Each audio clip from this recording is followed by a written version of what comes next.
तीनों लोग मिलकर लड़की के मुंह में जबरदस्ती खाना भरने लगते हैं। बेचारी लड़की और वो राक्षस के समान दरिंदे, उनके आगे उसकी भली चलती भी तो क्या चलती। इतनी कम उम्र की लड़की जिसे तो अभी बोध भी नहीं हुआ था। ये सब क्या हो रहा था? उसके साथ जो हो रहा था वो नहीं होना चाहिए था।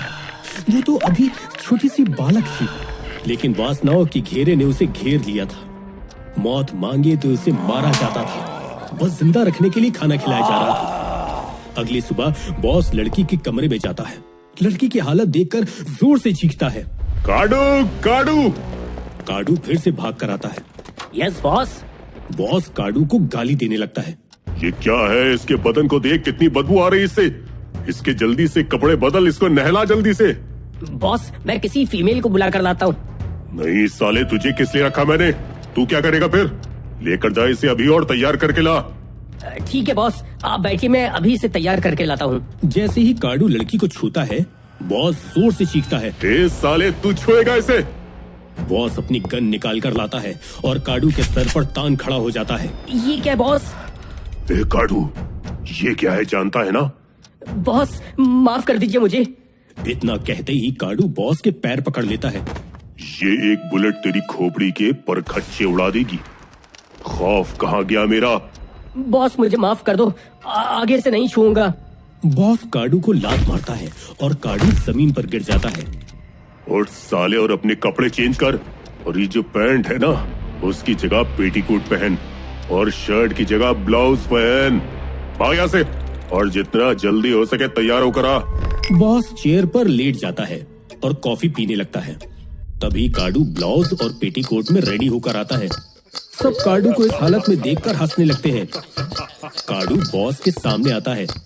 बॉस मैं जाऊं, इसे नहला कर लाता हूँ अब। बॉस काडू को पेटीकोट और ब्लाउज में देखकर, वाह रे छमिया, वाह क्या कमाल है रे तू। जा, अब उसे खुद तैयार करके ला। तभी काडू वहाँ से चला जाता है। आज काडू को शर्मिंदगी सी लग रही थी, पर काडू मनी मन प्रतिशोध की भावना में आग बबूला हो रहा था। काडू लड़की को लेकर आता है। और साली, तेरी वजह से आज मुझे औरत के कपड़े पहने पड़े। लड़की हंसते हुए दुखी मन से हंसती है और कहती है, तू जो कर रहा है ना, तुझे भुगतना पड़ेगा। आज मैं लाचार हूँ तो क्या, वक्त तुम सबका जवाब देगा। काडू इतना सुनकर लड़की को वॉशरूम में घसीटते हुए ले जाता है और नहलाता है। खुद ही कपड़े बदलता है। और जब ये काडू काम कर रहा था ना, तब उसकी भावनाएं दूषित होने लगी थी। काडू ने सोच लिया था कि जब भी बॉस यहाँ से जाएगा, उसका बदला तुझसे लेकर रहूंगा। उधर बॉस स्लीपिंग चेयर पर बैठकर एंजॉय कर रहा होता है। तभी बॉस के फोन पर रिंग बजती है। ये कॉल बॉस के कोठे से आती है।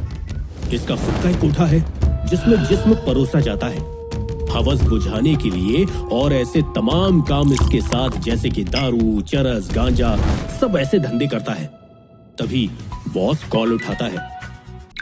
बॉस कहता है, ए सुनीता, सब खैरियत है ना? साहब सब खैरियत है, पर वहाँ सब ठीक तो है ना? साहब वो एक कम उम्र की लड़की की डिमांड आई है और क्लाइंट उसे खरीदना चाहता है। अभी तक एक खोखे की बात हो चुकी है, पर हमारे पास कोई ऐसी लड़की नहीं है जो क्लाइंट के मन मुताबिक हो। ए सुनीता, तू टेंशन क्यों ले रही है? मेरे पास एक बकरी है ऐसी। अच्छा बॉस, पर क्लाइंट को अभी थोड़ा टाइम दो, 3-4 महीना तक, उसे बाद में भिजवा देंगे। ठीक है बॉस, मैं व्यवस्था करती हूँ। तेरा बाप भी इसे प्यार करके आता है। थोड़ी देर में ही काडू लड़की को लेकर आ जाता है और बॉस लग जाता है फिर से उसके शरीर को नोचने। इधर वो दोनों लड़की के भाई रोज उसकी याद में रोते हैं। एक दिन उन्होंने देखा कि रोड पर बड़े बड़े पोस्टर लगे हुए थे किसी आईपीएस के स्वागत में। तभी एक लड़का चाय वाले से पूछता है, अंकल ये इतनी सजावट क्यों हो रही है? चाय वाला कहता है, ज्यादा नहीं पता बेटा, बस सुना है कि कोई बड़ा अफसर आ रहा है, कोई आईपीएस है सुना है। अंकल क्या ये पुलिस से भी बड़े होते हैं? हाँ बेटा, इनका पद बड़ा होता है और वाकई ये पूरे पुलिस प्रशासन को अपने कंट्रोल में रखते हैं। तो क्या अंकल हम उनसे कुछ शिकायत करें तो क्या ये हमारी बात सुनेंगे? हाँ बेटा, अगर उनका मन हुआ तो जरूर सुनेंगे। स्ट्रीट बॉय अपने फ्रेंड से कहता है, अमित हमें अपनी बहन को वापस लाने के लिए कैसे भी उस अधिकारी तक पहुंचना होगा। पर करण, ये सब होगा कैसे? हमारी गैंग के लोग मिलकर सभी लोग सिग्नल पर एकजुट हो जाएंगे। सबके हाथ में हमारी बहन को वापस लाओ का बोर्ड होगा। आईपीएस अधिकारी हिना गुप्ता, जो कि एक बेहतर तरीके से अपना कार्य कर रही थी, समाज की सेवा के लिए हमेशा खड़ी रहती थी। देखने में काफी सुंदर और अपनी शिक्षा से जो पद हासिल किया वो वाकई हर लड़कियों के लिए गर्व की बात थी। हर लड़की को कुछ न कुछ ऐसा करना चाहिए जिससे वो अपने माँ बाप का नाम रोशन कर सके। भले ही किसी के लिए ना सही, पर आज के समय में खुद को ही अपना सहारा बनना पड़ता है। जैसे आईपीएस हिना गुप्ता अपनी पुलिस फोर्स के साथ जैसे ही सिग्नल से निकलती है, वैसे ही करण और अमित की गैंग वो पोस्टर लेकर हाहाकार मचाने लगते हैं। कमाल की बात तो ये थी कि जब सिग्नल जाम हुआ सभी अधिकारी हैरान थे। कितने बच्चे एक साथ, सबके बदन पर फटे पुराने मैले कपड़े थे। हाथ में एक बोर्ड था जिस पर उस लड़की के बारे में लिखा था। आईपीएस अधिकारी इतना बड़ा मेला देखकर अपनी कार से निकलती है और ऐसे गरीब बच्चों को देखकर खुद परेशान होने लगती है। जैसे ही वो बच्चों की तरफ बढ़ती है, उतने में ही अधिकारी अपनी पुलिस फोर्स के साथ बच्चों पर लाठीचार्ज करने के लिए भागते हैं। जैसे एक लाठी करण को लगने वाली ही थी, तब आईपीएस मैडम जोर से चीखती है, रुको, पीछे हटो, बच्चों को कोई हाथ नहीं लगाएगा, हटो पीछे अभी के अभी। पुलिस फोर्स पीछे हट जाती है। आईपीएस हिना करण की तरफ जाती है और पूछती है, क्या नाम है आपका? मेम साहब करण। क्यों परेशान हो सब? हम सब लोग यहीं भीख मांगकर अपना पेट भरते हैं और हमारी बहन को इसी जगह से गुंडे उठा कर ले गए थे। अच्छा मेम साहब, हम पुलिस स्टेशन गए रहे, लेकिन हमें वहाँ से धक्के मार कर निकाल दिया गया। ठीक है, कल उसी थाने में मिलो 10 बजे। अभी शांत हो जाओ, इनको भी शांत करो और सब बच्चों को यहाँ से हटाओ। ना कहकर आईपीएस हिना अपनी कार में बैठ जाती है और करण सब बच्चों को वहाँ से हटा देता है। अरे चलो रे, रोड खाली करो, मैम साहब को जाने दो। सभी बच्चे वहाँ से हट जाते हैं। एक दिन बॉस अपने फार्म हाउस पर पहुँचता है और उसी स्ट्रीट गर्ल से मिलता है। काडू, कहाँ है वो छोकरी? मैं इतने दिनों से बाहर था, उसकी बहुत याद आई रे। बॉस वो रूम में पड़ी होगी। ठीक है, तो उसे तैयार करके ला और सुन, छोकरे लोगों को बोल मेरे लिए पैक रेडी करने के लिए। काडू लड़की को तैयार करके लाता है। इस ड्रेस में पेटीकोट ब्लाउज पहनकर बॉस का डर इतना था कि काडू फिर से गलती करना नहीं चाहता था। लेकिन जैसे ही काडू लड़की को बॉस के पास लाता है, रूम में बॉस बेहोशी की हालत में था। इतना देखकर काडू अपना पेटीकोट फाड़ देता है और फिर उस लड़की से बदला लेता है। उसी जगह बॉस के कमरे में लड़की को पकड़कर उसके साथ जबरदस्ती संबंध बनाने लगता है और इस घिनौने कृत्य से लड़की प्रेग्नेंट हो जाती है। उधर थाने में बच्चे खड़े होते हैं। आईपीएस अधिकारी वहां पहुंचती है। आईपीएस को देखकर सब सैल्यूट करते हैं। आईपीएस हिना गुप्ता के पास भागकर एसआई आता है। मैम आप यहाँ, आप बता दिए होते तो हम ना जाते। ये लड़के को यहाँ से किसने भगाया? मैम हमें नहीं पता। फिर किसे पता है? कांस्टेबल कौन है जो इस लड़के को भगा रहा है? तभी कांस्टेबल भाग कर आता है। सर मुझसे गलती हो गई, सॉरी मैम, आगे से नहीं होगा। ए चंद्रमोहन, पूरा थाना सस्पेंड करो अभी। मैम माफ कर दो, जो भी हुआ गलती से हुआ। मुझे इसकी बहन की इन्फॉर्मेशन चाहिए 10 दिन के अंदर। अगर 10 दिन में इन्फॉर्मेशन नहीं मिली तो फिर तैयार रहना सबके सब। आईपीएस हिना स्टेशन से चली जाती है करण को लेकर। तभी एसआई सबको काम पर लगा देता है। ए कांस्टेबल। Yes sir.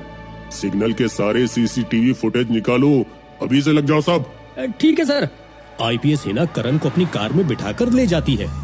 तभी आईपीएस हिना कहती है, करण बेटा, कहाँ रहते हो आप? यही मेम साहब, रोड के किनारे झुग्गियों में। आईपीएस हिना अपने ड्राइवर को कहती है, रोड के दूसरे किनारे पर ले चलो।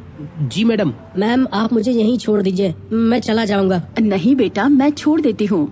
करण बेटा, तुम बहुत बहादुर हो। और ये तुम्हारा भाई है छोटा? नहीं मैम, ये मेरा दोस्त है, हम भाई भाई की तरह रहते हैं सब। आईपीएस हिना दोनों के सिर पर हाथ रखती है और कहती है, आप दोनों परेशान न रहो, आपकी बहन को मैं ले आऊंगी। तुम्हारे माँ पापा किधर है? माँ पापा नहीं है मैम हमारे। अरे रो मत, कोई बात नहीं, मैं हूँ ना। जाओ, आपका घर आ गया, मैं खुद आऊंगी आपसे मिलने। किरण और अमित कार से नीचे उतर जाते हैं। ठीक है मैम। और आईपीएस हिना गुप्ता वहाँ से चली जाती है। काडू के पास बॉस फोन करता है। बॉस। क्या हुआ? बॉस, ये लड़की का मटका बाहर निकल आया है। क्या? हाँ बॉस। खत्म कर दो साली को उसके बच्चे के साथ। बॉस वो क्लाइंट के लिए काम आएगी ये छोकरी, इसको रहने दो। ठीक है, अगले महीने फ्लाइट है, तब आता हूँ। इसको खाना वाना देते रहना। ठीक है बॉस। आईपीएस हिना गुप्ता उसी स्टेशन पर फोन करती है। हेलो। नमस्ते मैम। नमस्ते, ठीक है, मुझे रिजल्ट दो। मैम मैंने बाहर डेटा चेक किया, घटना को 7 महीने से ज्यादा हो गया है।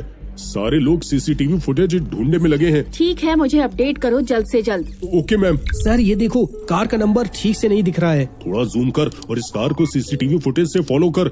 मुझे इस कार की फुटेज, वो कहाँ गई थी, किधर गई थी, सब चाहिए। और वहाँ बॉस फ्लाइट से आता है और कार से सीधा फार्म हाउस पहुँचता है। आइए बॉस। किधर है वो साली? ये रही बॉस। इस साली तू इस पेड़ को कब मटका बना ली? कार्डो इसका बच्चा तो होने को है।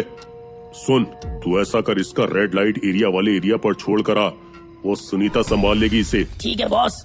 कांस्टेबल अपनी कैमरा टीम के साथ तलाशी ले रहा था। कांस्टेबल कहता है, सर फुटेज के हिसाब से कार एक कैफे में 10 मिनट के लिए रुकी थी। ठीक है, कैफे वालों से कांटेक्ट करो, उसकी फुटेज और बिल की इन्फॉर्मेशन दो। तभी पुलिस डिपार्टमेंट की तरफ से वहाँ एक कार पहुँचती है। ऑफिसर अंदर आता है रिसेप्शन पर अपना परिचय देते हुए। हेलो, मैं inspector Satyendra Singh. Hello sir, कहिए मैं आपकी क्या मदद कर सकती हूँ? हमें 28 फरवरी की फुटेज चेक करनी है और बिल भी चाहिए। सर वो तो टेक्निकल टीम ही आपको बता पाएगी। सर आप ये साइड वाले रूम में जाइए, वहाँ से जो इन्फॉर्मेशन चाहिए आपको मिल जाएगी। ऑफिसर केबिन की तरफ जाता है और वहाँ से कंपनी से सारी फुटेज निकलवाने लगता है। थोड़ी मेहनत के बाद बिल भी मिल जाता है। फुटेज के टाइम के अकॉर्डिंग बिल की टाइमिंग मैच करके बिल को निकाल लेता है। बिल में नंबर लिखा होता है। ऑफिसर अपनी हैकर टीम को कांटेक्ट करके नंबर की जीपीएस लोकेशन मंगवाता है। सर ये लोकेशन विजयवाड़ा में एक फार्म हाउस की है, वहाँ की लाइव व्यू दे रहा है। सभी ऑफिसर और एसआई मिलकर फार्म हाउस के लिए निकलते हैं। कार की लाइन लगी हुई स्पीड में जा रही थी फार्म हाउस की तरफ। कार्डो और सांभा लड़की को कार में डालकर निकल जाते हैं। उनके निकलते ही पुलिस अपनी फोर्स लेकर वहां पहुंच जाती है। पुलिस ऑफिसर्स अपनी गन को तैयार रखते हैं और ऑफिसर्स अंदर जाते हैं। वहां मिलते हैं कई गुंडे और उसका बॉस। चेकिंग करो रे। फोर्स तलाश शुरू करती है। बॉस को गुस्सा आ जाता है। ऑफिसर्स, क्या बात है, किस बात की तलाशी है? आज तक यहाँ कोई पैदा नहीं हुआ जो असुर रेड्डी की तलाशी ले सके। सबका बाप है तेरा बाप, आज का और आने वाले कल का भी। तुझे अभी इसका जवाब मिल जाएगा। तू बहुत बड़ी गलती कर रहा ऑफिसर। ऑफिसर तुरंत ही एक लात असुर रेड्डी को मारता है। असुर रेड्डी सीधा सोफे पर जाकर गिरता है। इतना देखकर असुर रेड्डी को गुस्सा आ जाता है। तभी असुर रेड्डी उसको रोकता है। रुको, पीछे हट रहे। और हाथ से पीछे हटने का इशारा करता है। गुंडे पीछे हट जाते हैं और ऑफिसर असुर रेड्डी का कॉलर पकड़कर वो लड़की कहाँ है ये पूछता है। कौन लड़की रे? जिसे तू राजवर्धन सर्कल से उठा कर लाया है। मैंने वहाँ से कोई लड़की नहीं उठाई। तभी कांस्टेबल आता है। सर कोई नहीं है। ठीक है, इसकी कुंडली चाहिए मुझे शाम तक। तभी सभी फोर्स वहाँ से निकल जाती है। आगे की कहानी अगले भाग में।